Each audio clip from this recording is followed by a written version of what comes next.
Hello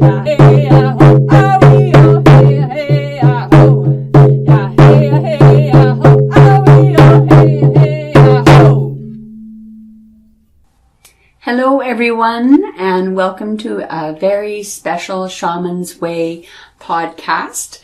This is regarding winter solstice, and winter solstice is one of my favorite times of the year.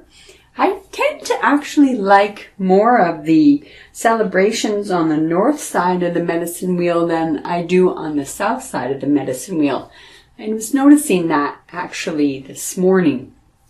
However, winter solstice. This year, winter solstice is followed on the heels very quickly by the 13th new moon of 2016 on December 29th.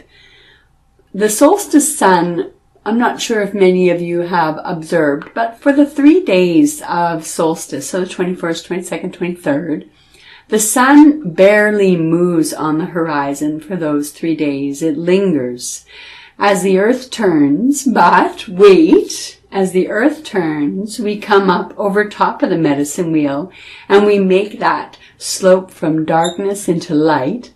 But the star nation, who have many webs of fate, they weave the celestial by turning the moon from light into darkness. The weaving of fate, the long night, the 13th dark moon rising. We all know that the moon is luminosity from, or gains her luminosity from other sources of light. But this year, as the sun is struggling to come out of the caves of darkness, we notice that the sun is being greeted by the new moon, the magical moon, the void pregnant with potential moon. I think that for the 8 days after solstice, when the nights get darker, I think of this kind of as the year when solstice is elongating. Really wanted to focus on a warrior. Well, actually the warrior chose me. I had no idea who Skadi was, which is a Norse goddess for winter. So I wanted to introduce you on this winter solstice special podcast about the warrior Skadi. And this is from Norse mythology. I do believe that winter is a time of the warrior. I think that it often takes great courage, the courage of a warrior, to get up in the times of great darkness, whether that be the darkness of night, the dark night of the soul, or the welcoming darkness of depression. I believe oftentimes in order to come out of the darkness, we really need to engage that energy of the warrior. Skadi is from Midgard, which is the land of the middle world. But they have 3 primary worlds, much like in shamanism, the upper world, the middle world, and the lower world. Skadi is from Midgard. She is the daughter of a wonderfully known giant named Tazi, who is the son of the giant Olvadi. Now, Olvadi means rich. So the giant Olvadi was a very rich giant, had many mounds of gold. The giants were also known to be a magical creature. And these ones were the frost giants. And the frost giants lived at the very top of the world, very top of Midgard. So Thiazi was the son of the giant Olvadi, but he was also the father of the giantess Skadi, who eventually became the wife of the Vanir god Njord. In Thurnheim, became the wife of the Vanir god Njord. In Thurnheim is Thiazi's mountain stronghold in Jotunheim, which means the land of the giants. Like all giants, he is well versed in the use of magic. One of the aspects of Thiazi that I found very interesting was shape-shifting. Beings of magic are often told or thought to shapeshift. Thiazi had the ability to shapeshift into an eagle. He flew down from his mountain hold of Thrunheim into Midgard, where he found the gods Honar, Loki, and Odin, and they were trying to cook a reindeer. The eagle, disguised, Thiazi, was the one who was using magic so that the fire wouldn't continue to keep warm, or the fire wouldn't continue to cook the meat. And Loki was the one who was responsible for keeping the fire going, but Loki just couldn't keep the fire going. So the reindeer meat, and in later myths it's referred to as an ox, it just wouldn't cook. But then they figured that there was probably some sort of collusion or some sort of magic going on. And the eagle up in the great oak tree, he admitted that it was him, and he agreed to allow the fire to burn if the gods would give him an equal portion of the meat. So Honar, Loki, and Odin decided that they could split this reindeer into 4, and that would be all right. So the fire started to cook and the meat started to cook, and once the reindeer was cooked and divided into 4, Thiazi swooped down and gobbled up all of the meat. That made Loki very, very angry. So Loki, in turn, in some stories, he grabs a log from the fire. In some stories, he grabs a staff, and he grabs this magical staff and he throws it into the eagle. And then the eagle lifts off while this staff is within him. But for some reason, Loki can't let go. So Thiazi is flying over top of trees. And so you can only imagine, here is this huge golden eagle, and a god is stuck to the staff, and the eagle is pounding him over the tops of trees. I'm sure he's landing over the rocks. He's probably dripping him or throwing him into the water. All the while, Loki is screaming and begging for his life, and he's probably likely a little bit afraid. And he figures out that Thiazi is likely at the helm of this. And Thiazi reveals himself as Loki would have to go into Asgard, which is a planet that is out of Elf's realm, the Earth's realm where the gods live. And what he wanted was that he wanted Undun, who was an elf, and is responsible for having the golden apples. And these are the golden apples of immortality. And the gods of Asgard relied on that, obviously. I mean, they were immortal, but they needed to remain immortal. But Thiazi wanted this, so he let him go on the condition that Loki bring him the goddess Odin with her apples of youth. So, of course, Loki's a little bit nervous about this, I suspect, because he's going to know that sooner or later the gods of Asgard are going to begin to age. But he knew that he had struck a bargain, so he went and he found Odin and he said, Odin, I have seen a tree that bears the same golden apples, just like yours in Midgard. Well, that's impossible, she said, because for every time that a god eats an apple, a new apple appears. How can this be? Well, Loki says, I don't know, but I believe I have found this tree. So he takes her, and they cross the Rainbow Bridge Bifrost, and they go from Asgard to Midgard, and Odin carried her basket of apples as usual. And still in the form of the giant eagle, as soon as they had crossed Bifrost and entered into Midgard, he swooped down and then picked up Idun and her basket of golden apples, and off he flew to Thrunheim. And without the apples of youth, the gods began to suffer the effects of old age. And without the apples of youth, the gods began to suffer the effects of old age. And I'm sure somebody recollected that Loki may have been the last god seen with this particular creature. So he fell under suspicion. The gods rounded him up. I'm sure they cajoled him in the most brutal of manners, and he admitted to his role in the abduction of Idun. The gods threatened him with death if he failed to return her and the apples to Asgard. So, Loki Although a neat god had not learnt the ability yet to shapeshift.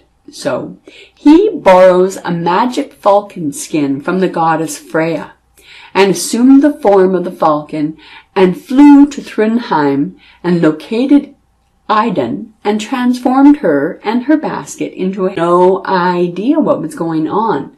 But his daughter Skadi did see, and she called her father, and her father came back quickly from the lakes, and she said, Loki has stolen Idun and the golden apples. Quick, quick.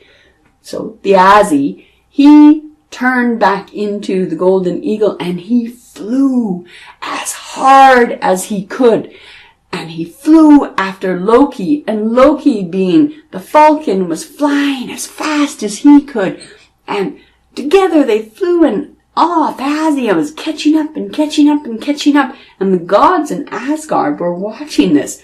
So they prepared this great fire. So they had the wood chips down below, and they had everything set up so that Loki could cross and they would get Thiazi. And Loki crossed over the walls of Asgard, and Thiazi was over the walls of Asgard, and Thiazi was flying like a mad eagle, which he was, and he could not stop himself, and whoosh, up came these flames and burnt the wings of Thiazi, and the gods descended from Asgard and beat to death this magical giant.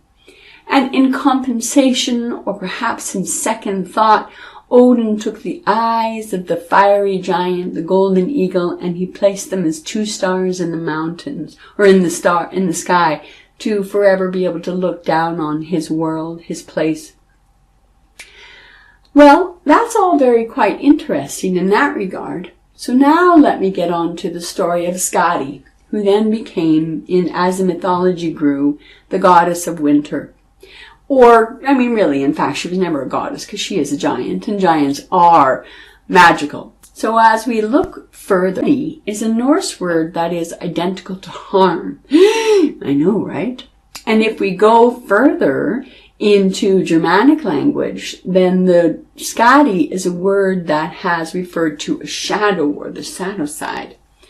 So as this goddess grew in our minds, the myth changed. So Shadow then had to avenge the death of her father. Skadi was going to avenge the death of her father. What I found very interesting, as I was reading through references of the Eddas, I found that it was acceptable for the giants to regard or demand compensation if one of them was killed. So if a husband giant was killed, the wife could go to the gods of Asgard and demand compensation, or if the sister had been killed, they could demand compensation. It appears that demand compensation, or if the sister had been killed, they could demand compensation. It appears that Skadi is the only goddess, or the only giant, who went after the gods of Asgard to avenge her father. And she loved her father so very much that she put on her armor. Now, Skadi was very well known as the goddess of the snowshoes. And I imagine as the myths grew, she went from snowshoes, and now she has, if you look her up, she's also related to skis. She also was incredibly strong. She was I think in some regards, we could look at her as the archetype of the wild woman. She was able to take care of herself. She didn't need a man. She could hunt. She was incredibly skilled with a bow and arrow. And she was able to get around the land of the angels. No, not the angels. The land of the giants. So she was well familiar with Thrundheim, and that it was the stronghold of Jotunheim, which was again the land of the giants. So she gathered up, in her grief, she gathered up everything that she needed in order to avenge the death of her father. So she gathered to her armor. She put her armor on. She took her bow and arrow on. She had upon her feet whatever story you wish to believe, the snowshoes or the skis, and she went down into Asgard full on, ready to war with them. The gods, realizing perhaps that fighting a magical giant was not in their best interest, and that there was the rule of compensation, had decided that they would allow her to come into Asgard and they would compensate her for the death of her father. And they felt very bad for the death of her father, and they felt very bad. And even Odin told her that he had taken the eyes of the giant and had placed them into the sky as 2 stars. And that they would give her compensation by allowing her to marry one of the gods of Asgard. The trick was, or the catch was, that she could not see them. So this Skadi was then blindfolded. Now, I'm going to stop that story there and take just a moment and talk about being a warrior. One of the aspects that we need to remember in the time of winter solstice, or the time of the dark night of the soul, or the time of depression, is that we are often left without our intuition. We are often blindfolded. We are often not able to see that is in front of us. And I'm not certain that that is what the Edda was attempting to interpret for us. However, from a Jungian perspective, from a psychological perspective, I believe that it really does talk about the blinding of the intuition, the blinding of self. The fact that Skadi rushes into the world of the gods in order to avenge the death of her father, whom she loved very much. From a Jungian perspective, from a psychological perspective, that wise masculine part of ourself has died. That wise masculine, that caretaking aspect of ourselves has died during the dark night of the soul, or the winter solstice, or the darkness. And in order to bring home or to avenge that part of us that has gone to sleep or is not available, I believe that she was blindfolded from a psychology perspective for that regard, to demonstrate to us how blind we often are. She was able only to see the feet of the gods, and she had a thing for Baldur.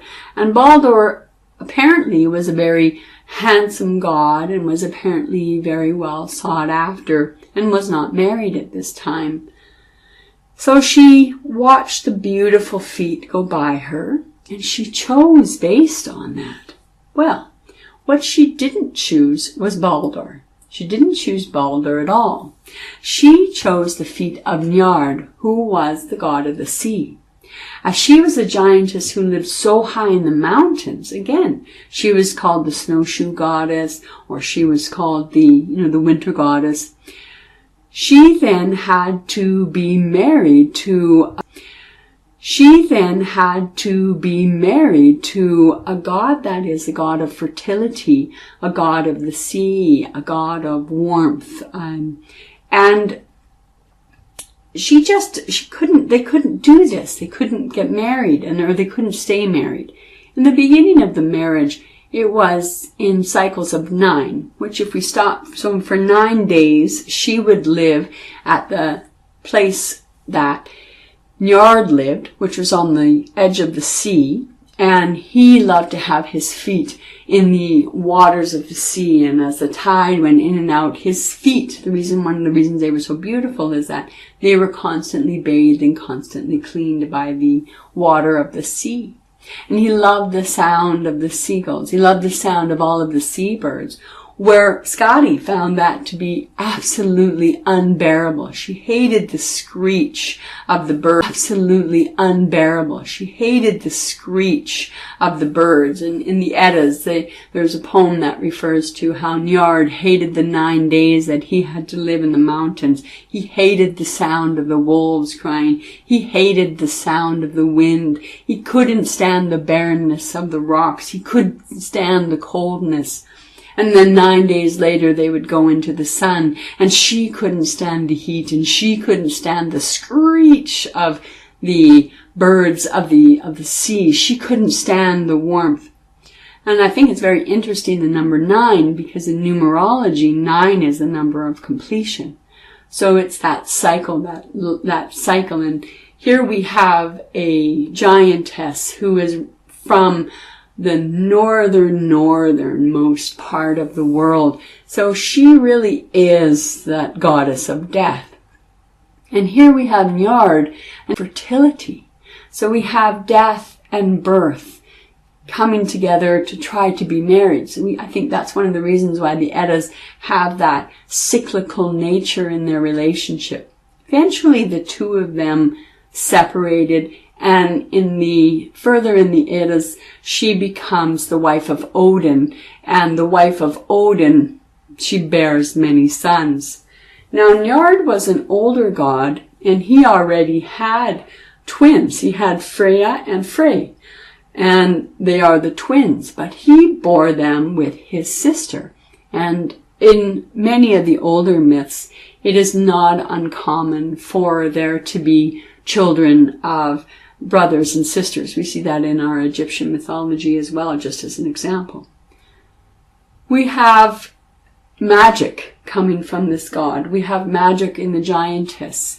We have the ever descended into Asgard in order to seek revenge, in order to avenge the death of somebody. I think at winter solstice, it's very important for us to continue to get up even when we don't want to get up, to continue to be who we are even when we don't want to be who we are. I think that it would really benefit all of us to take a relationship or to form a relationship with any type of warrior within us. Now we have many references to the magic. We have the references of shape-shifting, which came in the form of the golden eagle, and when Loki got the falcon skin from Freya, we have that aspect of soul flight. And I think that's a reference very much to the magic. Freya was considered to be the daughter of Njord. Freya was considered to be the one who brought magic to the Norse, and she brought the tradition of the Sidir. And the Sidirs are they would be the shamans in the Norse mythology. So she brought that tradition to the Norse people. So I think one of the ways that as a listener you can engage with your warrior is to take the opportunity to take a journey to Skadi. See if you can journey on the north end of the medicine wheel. Head as far north as you possibly can in order to meet the warrior within yourself that will help you to get up in the morning, to get up in the afternoon, and to put one foot in front of the other. And to remember that even if you are blindfolded, even if you are unable to see directly what is in front of you, I think it is important to remember that you have the ability to make mistakes. And when you make mistakes, you have the ability to rectify those mistakes. It took time for Skadi and Njord to separate and to not be married. It takes time for those of us in our lives to reconcile the decisions we've made with the outcome of those decisions. Now, we know that Skadi is represented in the stories of Hans Christian Andersen, because she's represented as the Snow Queen or the Ice Princess, depending on which one you're going to. Winter solstice is a time of going in. It's a time of when we're incredibly in the darkest phase. I think that it is so difficult for many of us to remain positive at this time of year. We have forced gaiety. There are so many pressures upon us in regards to the presents. And if we don't have to buy presents, then there's the pressure of family. And if we don't have family, then there's the pressure that you don't have family. And if you don't like Christmas, there's the pressure of that. Or what if you aren't Christian? What if you are not one of those what if you have a different religion that doesn't have a sun god or a solstice god like Christianity does? And if you're pagan, you're going to celebrate winter solstice and not necessarily Christmas.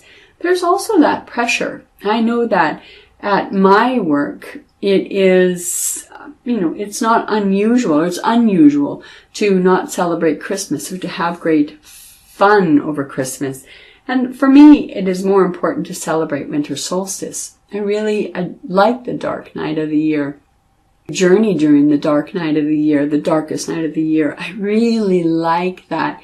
This year we have the 13th dark moon on December 29th. I really like that. The sun has to struggle, even more to make the light of day. I like the darkness. Although I recognize the value of vitamin D to my body and to my energy level and to my muscles, I can also recognize that I do like winter, and I do like to have that part of the time of the year, the wheel of the year, present for me. I know that not many people do like that time, so I'm trying to at least give you a second side of winter solstice. Winter solstice is the time of the death entities, the death variables. It's a time to release things, let go of things, much like it is at the time of Samhain or Halloween, where we honor the dead, and we release things of the dead. I think winter solstice is even more so that time of the year, because we have the opportunity to acknowledge and to recognize the dead things about us. So old patterns that don't last with us, ideologies that don't mix with us, relationships we don't want, even relationships with aspects of ourself, to release that into the circle for winter solstice. Behaviors we don't like. We have that opportunity to make, what is that word that I'm looking for? On New Year's Eve, you make resolutions. I wonder if the resolutions comes from the acknowledgement that at the turning of the year, the turning of the darkness into the light, is things you no longer wish to bring into the light of the new year. So winter solstice is that opportunity to release things so that when we come into the lightness of the new year, we can bring forward positive aspects, positive beliefs, positive movements, whatever you want to call it. Winter solstice has long been a time to look within. I just thought this winter solstice, because it seems for so many people, even globally, 2016 had some very unusual trials and tribulations within it, from the various breakdowns of economies to the Boko Haram, to ISIS, to the difficulties globally, to the various oil spills, the incredible number of earth. Appears to be a year that has been very difficult also on many people. So when I talk to friends or when I talk to patients, 2016 has been a very difficult year for many people. It has been a year of loss. It has been a year of depression. It has been a year of incredible pain and frustration. And I think that is a very challenging relationship with self and the world, when the world has given us sorrows, given us hardships, given us difficulties.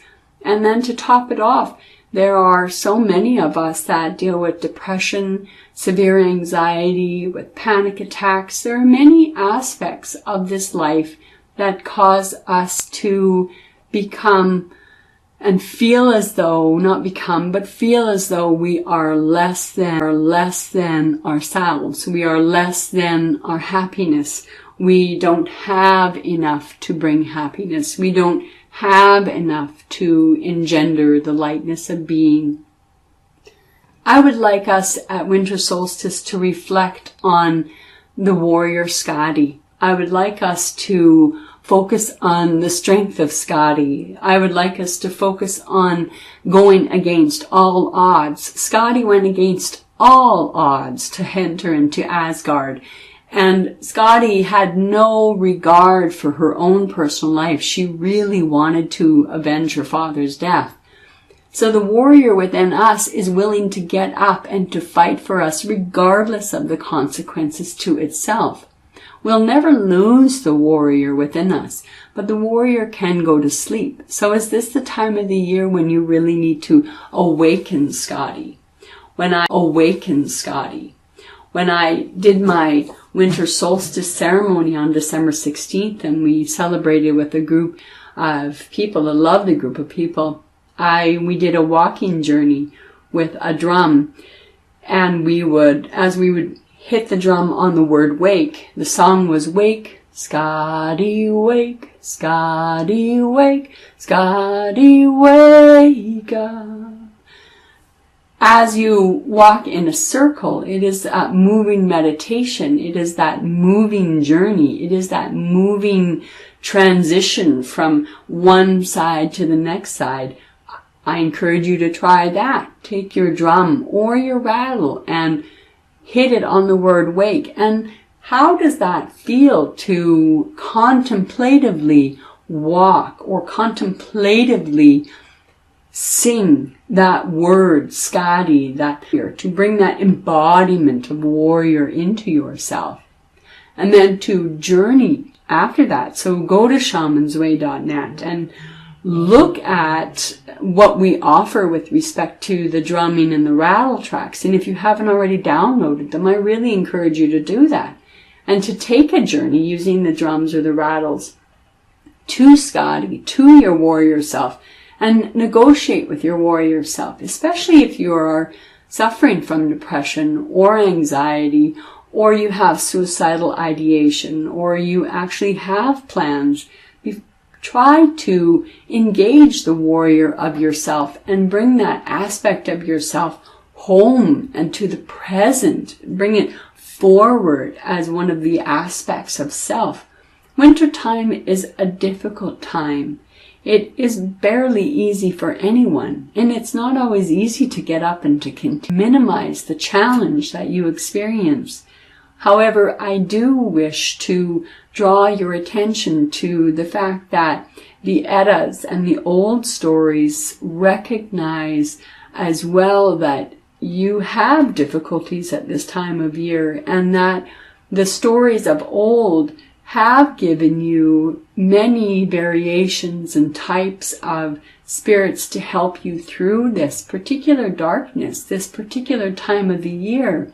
The dark night of the soul, the loss of the joie la vie, the joy of life, the loss of wishing to get up in the morning and having any reason to get up in the morning. So I leave you with the story of Skadi, and I encourage you to find references to her. I encourage you to look for strength in some of the most unlikely places. Look for strength in some of the most unlikely places. A giant from the frost giants, the magical giants, that is an unusual place to draw inspiration from. So I encourage you to do so.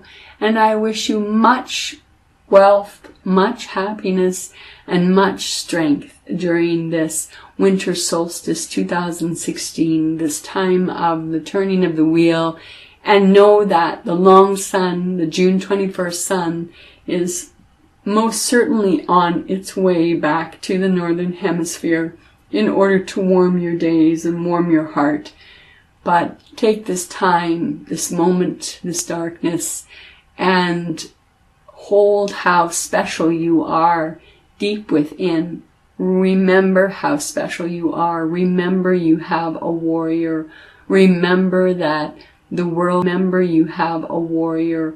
Remember that the world will certainly attempt to give you courage and strength if you have the ability to seek it. I wish you very well for this incredible season. Thank you once again for listening to this special podcast for December.